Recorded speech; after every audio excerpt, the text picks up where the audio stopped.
નમસ્તે મિત્રો, આજે આપણે વાત કરવાના છીએ ન્યૂજર્સીમાં દીકરીના ઘરે શેઠ સાથેની ઘટના। સૌરાષ્ટ્રના સમૃદ્ધ અને પ્રતિષ્ઠિત વેપારી માણેક શેઠ આખા વિસ્તારમાં પોતાના સારા સ્વભાવ, ઉદારતા અને મહેનત માટે જાણીતા હતા। વર્ષો સુધી કપડાના વેપારમાં અવિરત મહેનત કરીને તેમણે ખૂબ નામ અને સંપત્તિ મેળવી હતી, પરંતુ આ બધાથી પણ વધારે કિંમતી તેમના માટે તેમની એક પુત્રી ધરતી હતી। પત્નીના અવસાન પછી માણેક શેઠે ધરતીને માત્ર પુત્રી નહીં, પરંતુ પોતાના જીવનનું કેન્દ્ર માનીને ઉછેરી હતી। બાળપણથી જ તેને દરેક સુખ સગવડ આપી હતી અને તેના દરેક સપનાને પોતાનું સપનું સમજીને પૂરું કરવાનો પ્રયત્ન કર્યો હતો।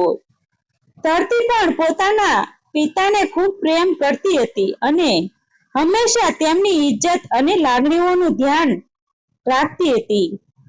સમય પસાર થતો ગયો અને જ્યારે ધરતીના લગ્નની ઉંમર આવી, ત્યારે માણેક શેઠે ખૂબ વિચારપૂર્વક ન્યૂજર્સીમાં સ્થાયી થયેલા કેયુર સાથે તેની વિધિવત રીતે લગ્ન કરાવ્યા। કેયુર શિક્ષિત, સમજદાર અને સંસ્કારી યુવાન તરીકે ઓળખાતો હતો। લગ્ન પછી ધરતી પોતાના પતિ સાથે અમેરિકા ચાલી ગઈ હતી। દીકરીની વિદાય સમયે માણેક શેઠની આંખોમાં આંસુ હતા, પરંતુ દિલમાં સંતોષ હતો કે તેમની દીકરીને સારું ઘર અને સમજદાર જીવનસાથી મળ્યો છે। લગ્નને 5 વર્ષ વીતી ગયા હતા। આ 5 વર્ષ દરમિયાન માણેક શેઠ અને ધરતી વચ્ચેનો સંબંધ વિડીયો કોલ અને ફોન સુધી સીમિત થઈ ગયો હતો। દર અઠવાડિયે ધરતીને પિતાને ફોન કરીને તેમની તબિયત વિશે પૂછતી, સમયસર દવાઓ લેવા સમજાવતી અને વારંવાર અમેરિકા આવવા માટે આગ્રહ કરતી, પરંતુ વેપાર અને જવાબદારીઓના કારણે માણેક શેઠ ક્યારેય લાંબી મુસાફરી માટે સમય કાઢી શક્યા નહોતા। આખરે એક દિવસ ધરતીએ ખૂબ પ્રેમથી કહ્યું કે હવે બહાના પૂરતા થયા, આ વખતે તમે ન્યૂજર્સી આવ્યા વગર હું માનવાની નથી। દીકરીના આગ્રહ સામે માણેક શેઠ પણ હારી ગયા અને ઘણા વર્ષો પછી અમેરિકા જવાનો નિર્ણય કર્યો। આ સમાચાર સાંભળીને આખું ગામ ખુશ થઈ ગયું। પાડોશીઓ અને સગા સંબંધીઓ તેમને શુભેચ્છા આપવા આવવા લાગ્યા। બધા લોકો કહેતા હતા કે હવે તો માણેક શેઠ પણ વિદેશની સફર કરીને આવશે। થોડા દિવસો પછી લાંબી મુસાફરી પૂર્ણ કરીને માણેક શેઠ ન્યૂજર્સીના એરપોર્ટ પર પહોંચ્યા। ત્યાં ધરતી અને કેયુર બંને આતુરતાથી તેમની રાહ જોઈ રહ્યા હતા। ઘણા વર્ષો પછી દીકરીની સામે જોઈને માણેક શેઠની આંખો ભીની થઈ ગઈ। ધરતી પણ પિતાને ભેટીને રડી પડી હતી। કેયુરે પણ ખૂબ આદરપૂર્વક સસરાનું સ્વાગત કર્યું અને તેમનો સામાન લઈને પ્રેમથી કારમાં બેસાડ્યા। ઘરે પહોંચ્યા પછી પણ માણેક શેઠને ક્યાંય એવું લાગ્યું નહીં કે તેઓ કોઈ બીજા દેશમાં છે। ધરતી અને કેયુરે ઘરનું વાતાવરણ એટલું પ્રેમળ બનાવ્યું હતું કે માણેક શેઠને પોતાના ઘરમાં હોવાનો અહેસાસ થતો હોય। કેયુર રોજ સવારે ઓફિસ જતા પહેલા સસરાને પૂછતો કે તેમને કોઈ વસ્તુની જરૂર છે કે નહીં, અને સાંજે કામ પરથી પરત આવીને તેમની સાથે લાંબી વાતો કરતો। આ બધું જોઈને માણેક શેઠના મનમાં જમાઈ માટે આદર વધી ગયો હતો। ન્યૂજર્સીમાં રહેતા ભારતીય પરિવારો સાથે પણ તેમનો પરિચય થયો। કેયુર તેમને વિવિધ સ્થળોએ ફરવા લઈ જતો। મોટા મોલ, સુંદર બગીચાઓ અને સમુદ્ર કિનારાના દ્રશ્યો જોઈને માણેક શેઠ આશ્ચર્યચકિત થઈ જતા। તેમને વારંવાર લાગતું કે ભગવાને તેમની દીકરીને ખરેખર સુખી જીવન આપ્યું છે। ધરતી પણ હંમેશા ખુશ દેખાવાનો પ્રયત્ન કરતી હતી, પરંતુ પિતા અને પુત્રીનો સંબંધ એવો હોય છે કે શબ્દ વગર પણ ઘણી વાતો સમજી જાય છે. એક દિવસ સવારે ચા પીતી વખતે માણેક શેઠે ધરતીના ચહેરા પર અજાણી ઉદાસી જોઈ. જ્યારે તેમણે પૂછ્યું કે બધું બરાબર છે ને, ત્યારે ધરતીએ સ્મિત કરીને વાત ટાળી દીધી.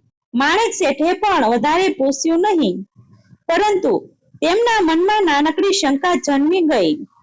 દિવસો પસાર થતા ગયા અને ઘણી નાની નાની બાબતો માણેક શેઠના ધ્યાનમાં આવવા લાગી. કેટલીક વખત ધરતી અને કેયુર વચ્ચે સામાન્ય વાતોમાં મતભેદ થઈ જતા. જોકે બંને તરત જ વાત બદલવાનો પ્રયત્ન કરતા, છતાં માણેક શેઠની નજરથી કંઈ છુપાતું નહોતું. કેયુર ઘણીવાર કામના તણાવમાં રહેતો હતો અને ક્યારેક થોડો ચીડચીડો પણ થઈ જતો હતો. ધરતી હંમેશા પરિસ્થિતિને સંભાળી લેતી હતી. બહારથી બધું સામાન્ય દેખાતું હતું, પરંતુ માણેક શેઠને અંદરથી કંઈક ગડબડ હોવાનો અહેસાસ થવા લાગ્યો હતો. એક રાત્રે ઊંઘ ન આવતા તેઓ પાણી પીવા માટે રસોડામાં ગયા. ત્યારે તેમણે જોયું કે ધરતી એકલી બેસીને ધીમે ધીમે રડી રહી હતી.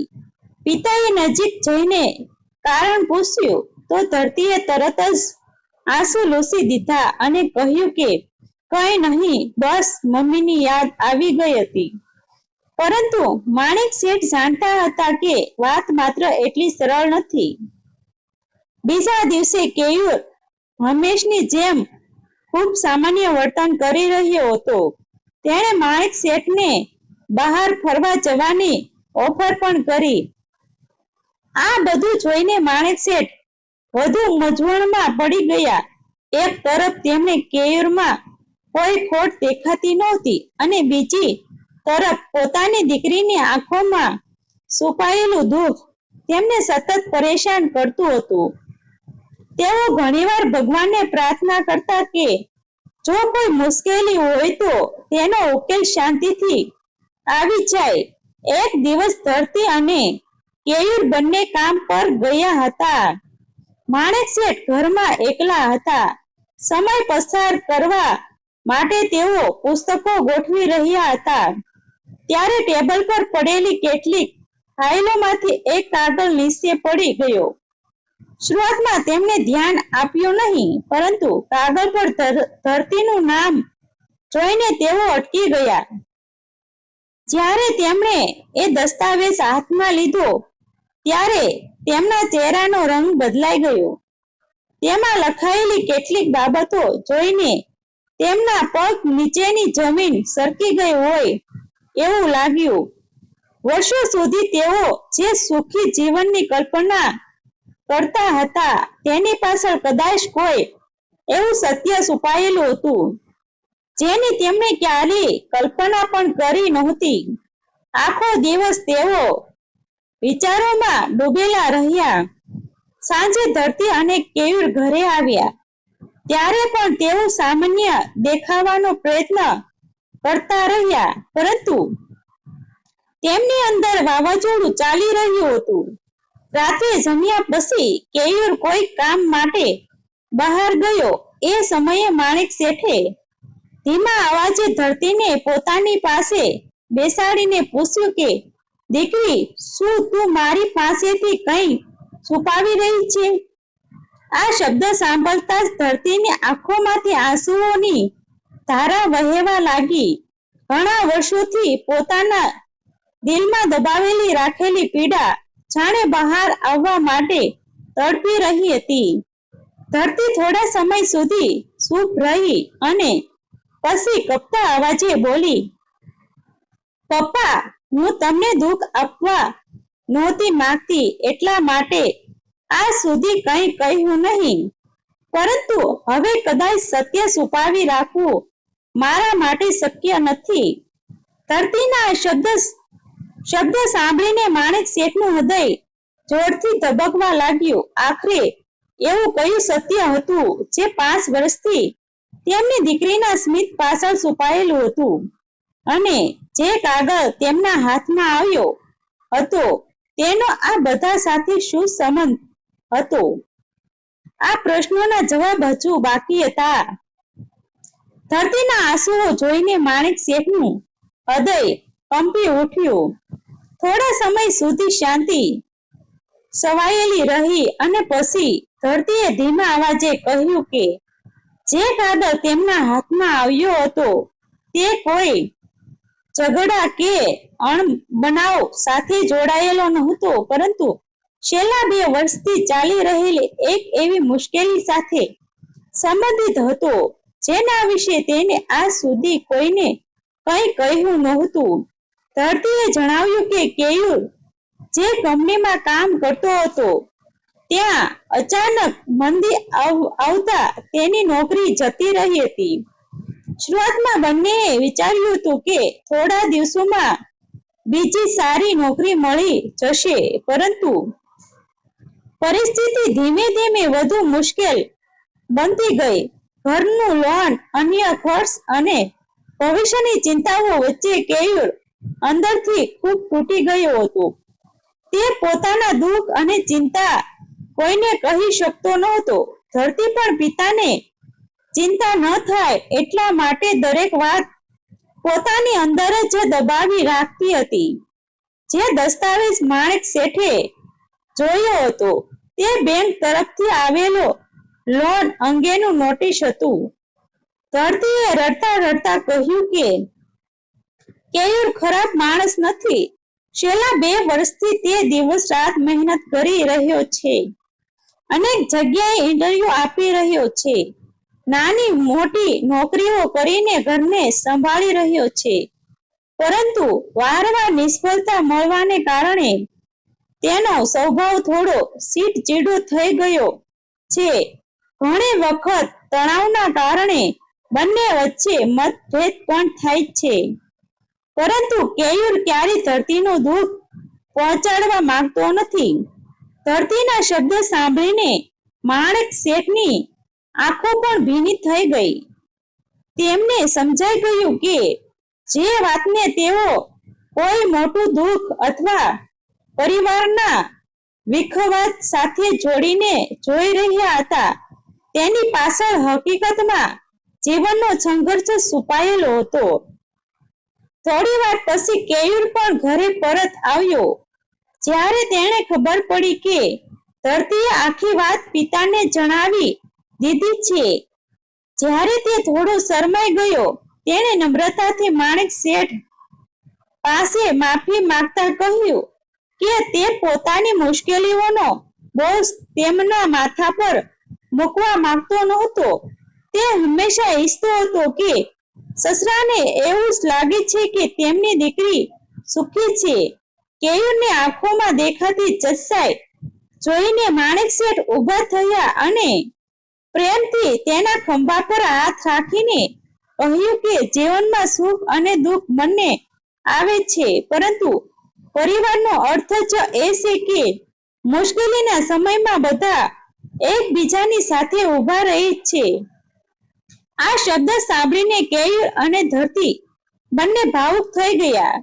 બીજા જ દિવસે માણેક શેઠે બંનેને વિશ્વાસ આપ્યો કે કોઈ પણ મુશ્કેલી કાયમી નથી હોતી. તેમણે કેયુરને હિંમત રાખવા સમજાવ્યો અને પોતાની વર્ષોની મહેનતથી મેળવેલા અનુભવના આધારે કેટલીક વ્યવહારિક સલાહ પણ આપી. થોડા મહિનાઓ પછી કેયુરને એક સારી કંપનીમાં નવી નોકરી મળી ગઈ. ધીમે ધીમે પરિસ્થિતિ સામાન્ય થવા લાગી હતી અને ફરી એકવાર ઘરમાં ખુશીઓ પાછી આવી ગઈ. હવે ધરતીના ચહેરા પર દેખાતું સ્મિત બનાવટી નહોતું, પરંતુ સાચી ખુશીનું પ્રતિબિંબ હતું. ભારત પાછા ફરવાનો સમય આવ્યો ત્યારે એરપોર્ટ પરથી ધરતી અને કેયુર બંનેની આંખોમાં આંસુ હતા. માણેક શેઠે બંનેને આશીર્વાદ આપતા કહ્યું કે દુનિયાની સૌથી મોટી સંપત્તિ પૈસા નહીં, પરંતુ પરિવારનો સાથ અને એકબીજાના પ્રયત્નોનો વિશ્વાસ છે. ન્યૂજર્સીથી સૌરાષ્ટ્ર પરત ફર્યા પછી પણ તેઓ વારંવાર આ ઘટનાને યાદ કરતા હતા અને દરેકને એક જ વાત કહેતા હતા કે જીવનમાં મુશ્કેલીઓ આવે ત્યારે સંબંધો તોડવા નહીં, પરંતુ એકબીજાનો હાથ વધુ મજબૂત રીતે પકડી રાખવો જોઈએ, કારણ કે સાચો પરિવાર એ જ હોય છે જે સુખમાં નહીં પરંતુ દુઃખમાં પણ સાથે ઉભો રહે છે. ડિસ્ક્લેમર: આ વાર્તા માત્ર મનોરંજન અને સામાજિક સંદેશના હેતુથી રજૂ કરવામાં આવી છે. તેમાં દર્શાવેલા પાત્રો અને ઘટનાઓનો કોઈ વ્યક્તિ અથવા પરિવાર સાથે સીધો સંબંધ માનવો નહીં. આભાર મિત્રો. સ્ટોરી ગમી હોય તો શેર કરી દેજો.